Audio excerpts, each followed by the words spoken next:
আসসালামু আলাইকুম, কেমন আছেন সবাই? আশা করি সবাই অনেক ভালো আছেন। Welcome to my page way to welder. আমি এখন যাচ্ছি বাংলার প্রত্যন্ত এক প্রান্তে, কুড়িগ্রাম জেলার ভ্রঙ্গামারী উপজেলায় সোনাহাটে। সো এই ভিডিওতে আমি আপনাদের সামনে কিছু ডিফারেন্ট কিছু জিনিস শেয়ার করবো, অ্যান্ড এই ভিডিওর মাধ্যমে আমি আপনাদের সাথে তুলে ধরবো সোনাহাট স্থলবন্দরের ভিউ, সোনাহাট মহাবিদ্যালয়, অ্যান্ড সোনাহাট কাঠের ব্রিজ, অ্যান্ড আরও কিছু প্রাকৃতিক সৌন্দর্যে ভরপুর এমন কিছু দর্শনীয় স্থান। তো চলুন ভিডিওটি শুরু করা যায়। অ্যান্ড এখন আমি আছি পাটেশ্বরী ব্রিজে, যেটা নতুন ব্রিজ।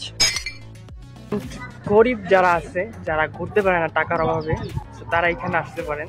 Oh my god. এই জায়গাটা উপভোগ করতে পারেন। এটা হচ্ছে কুড়িগ্রামের ভ্রঙ্গামারী উপজেলায় সোনাহাটে।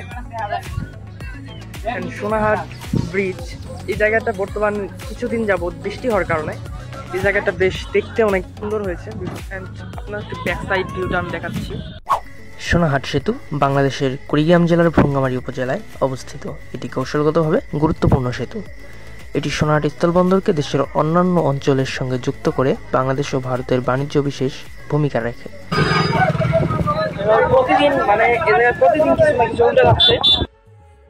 পরে দেখি একটা অ্যাক্সিডেন্ট হচ্ছে, একটা অটো থেকে মালামাল সহ যানবাহনের যাবতীয় কিছু বস্তা ও বিভিন্ন সরঞ্জাম নদীতে পড়ে গিয়েছে এবং মানুষটারও ক্ষতি হয়েছে মোটামুটি ভাবেই। এই জায়গা থেকে যাওয়ার সময় খুব সাবধানে যাবেন, বিকজ এই জায়গা থেকে আমি যাচ্ছি খুব সাবধানে যাবেন। সোনাহাট স্থলবন্দর কুড়িগ্রাম জেলার ভ্রঙ্গামারী উপজেলায় অবস্থিত। এটি গুরুত্বপূর্ণ সীমান্ত বন্দর। এটি বাংলাদেশের উত্তর পশ্চিমাঞ্চলের ভারতের আসাম রাজ্যের ধুবড়ী জেলার গোলকগঞ্জ সীমান্তের সাথে সংযুক্ত।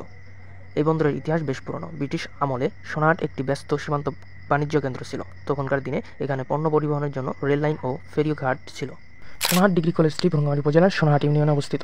এই কলেজটি স্থানীয় শিক্ষার্থীদের উচ্চ মাধ্যমিক ও স্নাতক পর্যায়ে শিক্ষা প্রদান করে আসছে। কলেজটির মূল লক্ষ্য হল সীমান্তবর্তী অঞ্চলের শিক্ষার্থীদের উচ্চশিক্ষার সুযোগ করা, যাতে তারা নিজ এলাকা থেকে মানসম্মত শিক্ষা প্রদান করতে পারে। এটি স্থানীয় জনগণের মধ্যে শিক্ষার আলো ছড়িয়ে দিতে গুরুত্বপূর্ণ ভূমিকা পালন করছে।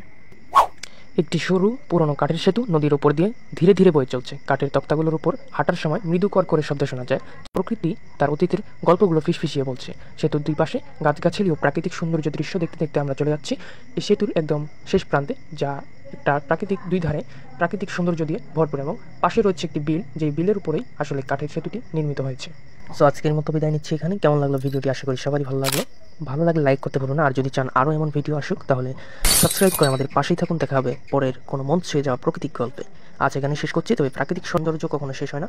চোখ রাখুন চারপাশে এবং চোখ রাখুন আমাদের পেজ ওয়ে টু ওয়েন্ডারে, কারণ প্রকৃতি কখনো ঠকায় না। দেখা হবে এরকম আরও এক্সাইটিং ভিডিওতে। আর হ্যাঁ, আজকের এই ভিডিওর রেসপন্স ছিল আমার বন্ধু আরমান ইসলাম। তো তাকে অনেক অনেক ধন্যবাদ। বিদায়।